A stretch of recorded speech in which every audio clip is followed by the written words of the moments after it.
what Matt Damon says, I don't know where I would be today if my teacher's job security was based on how I performed on some standardized test. If they had to spend most of their time desperately drilling us and less time encouraging creativity, I sure as hell wouldn't be here. Think about that. You could have the next Nobel Peace Prize winner in your infant room. You could. But if we aren't teaching these babies and these children to enjoy learning, we are doing the world a disservice. We're missing out. So I love his quote. Okay. Educators will think about walking in the parents' shoes. When I first started, I allowed my first full year, I allowed the moms to come in on the first day of kindergarten.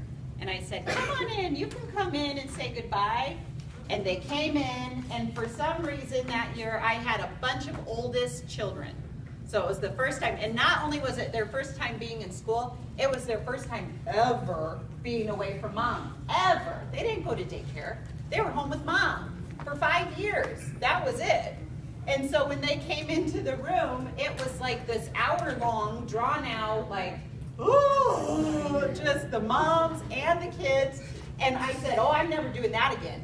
So then I decided, I thought, oh, I know better. My third year, I said, oh, no one's coming in this room on the first day of school. You drop them off in the hall, you wave bye, and you come in. How scary for these poor moms. First of all, I didn't speak the same language. What'd you say? I had to flip out on you. I know. Let me tell you. And so I would say, and these moms were they did not question teacher. They said, okay. I didn't speak the same language as them. They didn't know me.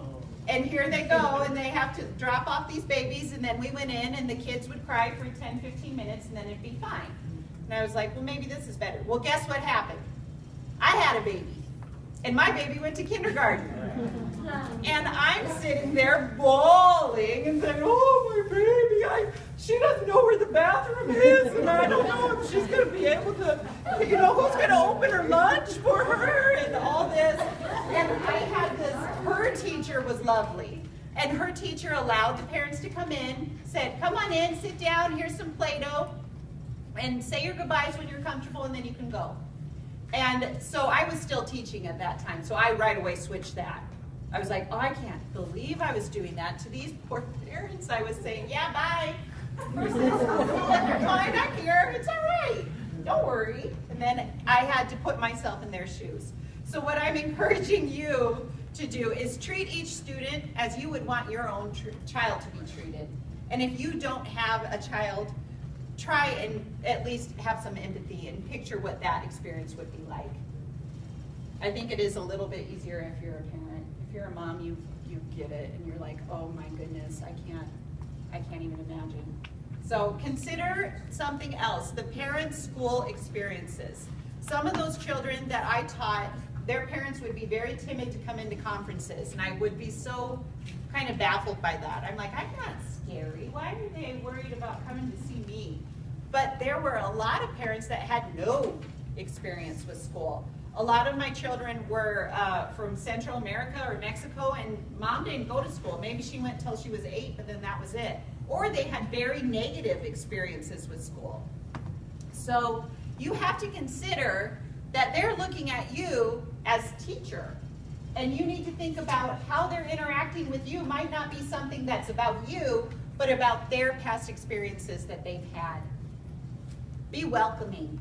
You want to have some sort of you're a team. You have to be. You've got to be able to communicate with your parents, and you've got to be able to be on the same page. Walk in the parent's shoes. Treat every child as if they were your own. Imagine how you would like to be treated if you were a parent of a child in your class. And look, there's me, kindergarten parents on the first day of school. I still do that. I have a little guy who's in pre-K, and when he went this year, I was like, oh, they're so big. He can't zip his pants. Things like that. So be kind to your parents. Think about what it is that they're worried about and where they're coming from. And this is from To Kill a Mockingbird by Harper Lee. You never really understand a person until you consider things from his point of view until you climb inside of his skin and walk around in it. Okay. I just want you to turn and talk to a friend. I won't make you get up unless if you want to get up. No one wants to get up, do they? You want to stay put? You can stay put. How do you think parents' past school experiences impact their relationships with you? Go ahead and turn and talk to a neighbor. Just go ahead quickly.